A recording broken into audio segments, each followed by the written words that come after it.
Tonight's episode begins on the weathered planks of Blackthorn's ancient bridge, where the river below churns with menace.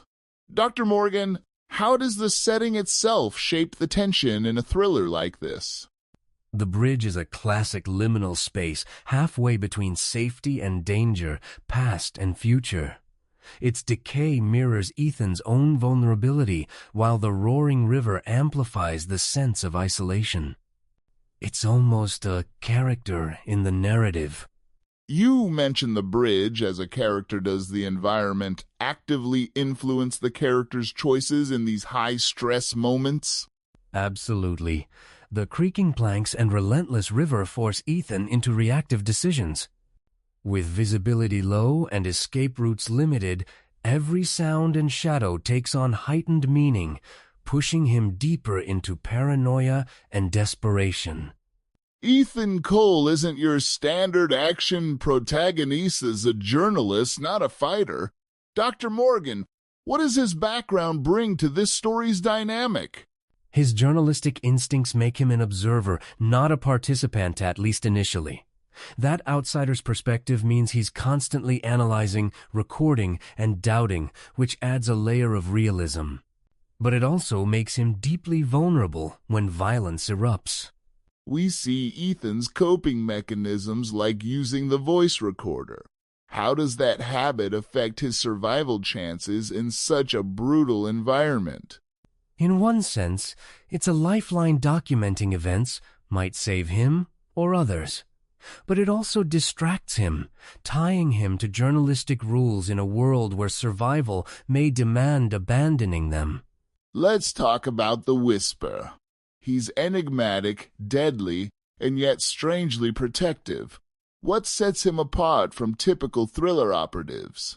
The Whisper is more than a killer. He's a survivor of Project Erebus, suggesting both specialized training and deep psychological scars. His methods are surgical, almost artistic, hinting at a personal vendetta rather than simple professionalism. That artistic precision you describe, it feels almost ritualistic. Is this a coping mechanism or a signature? It's both. Ritual can be a way to reclaim agency over violence. For the Whisper, every move is calculated, a way to impose order on chaos, and perhaps atone for past actions. Project Erebus is shrouded in secrecy, a Black Ops initiative erased from official records. Dr. Morgan, how do such programs operate in real-world intelligence history? Historically, ghost operations like the CIA's Project MKUltra or Russia's Unit 29,155 thrive on deniability. They recruit operatives who can disappear from public life, carrying out missions with no official oversight, a recipe for both innovation and abuse. The story hints at experiments and erased identities. What psychological toll does this erasure have on survivors like the Whisper? Being erased strips someone of belonging and validation. Survivors often struggle with dissociation, hypervigilance, and a fractured sense of self, traits we see manifest in the Whisper's behavior tonight. We keep circling back to the envelope's contents unknown but powerful enough to warrant bloodshed. Why are physical files still so iconic in espionage fiction, even in the digital age? Physical documents symbolize tangible evidence, something unhackable, untraceable by digital means. In real life, secure couriers and dead drops are still used for the most sensitive material, precisely because they can't be intercepted remotely. Is there a psychological effect at play for the characters carrying such an object? Absolutely. The envelope's weight is both literal and metaphorical. It represents leverage, danger, and the burden of knowledge.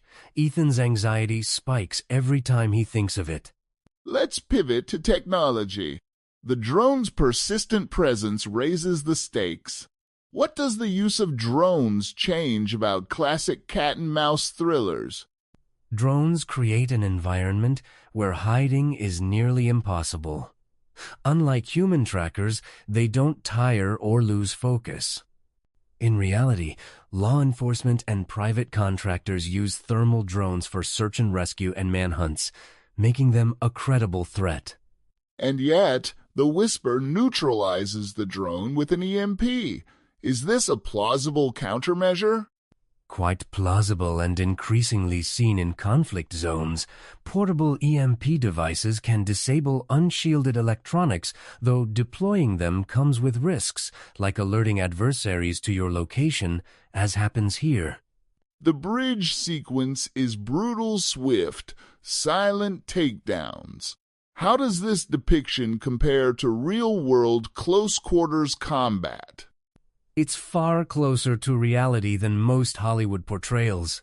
Actual operators train for rapid, efficient neutralization, often in near silence.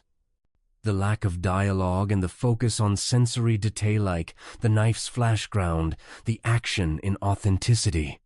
Does the narrative risk glorifying violence through such artistry? It's a fine line. When violence is depicted as artful, it can desensitize, but here, the story balances that by showing Ethan's horror and the psychological toll on all involved. The attackers aren't military, they're contractors with no ID. What does this choice add to the story's sense of peril and ambiguity? Contractors operate in legal gray zones, often with fewer constraints than state actors. Their anonymity means anyone could be behind the attacks corporations, governments, or rogue elements. This amplifies uncertainty and paranoia for both Ethan and listeners. Is this reflective of current trends in real-world security operations? Very much so. The rise of private military companies like Wagner Group or Blackwater has blurred lines between official and unofficial conflict, complicating accountability and motives. In the climax, a mysterious woman emerges connected to Project Erebus and the Whisper's past. Why introduce such a character now? Her appearance forces a reckoning.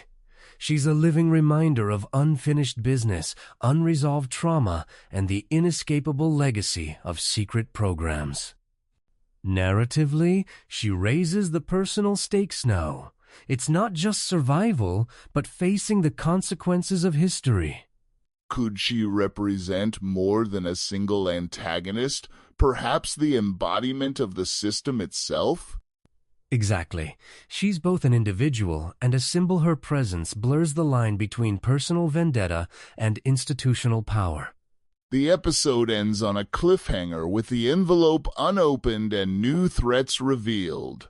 What makes a good cliffhanger in serialized fiction? A strong cliffhanger leaves critical questions unresolved, but gives just enough context for speculation. Studies show cliffhangers increase audience retention by up to 23% as the brain craves narrative closure.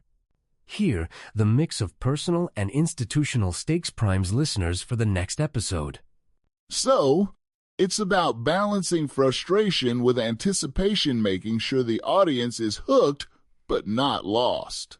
Precisely. The best cliffhangers deepen character investment while expanding the mystery, ensuring the emotional and intellectual payoff is worth the wait.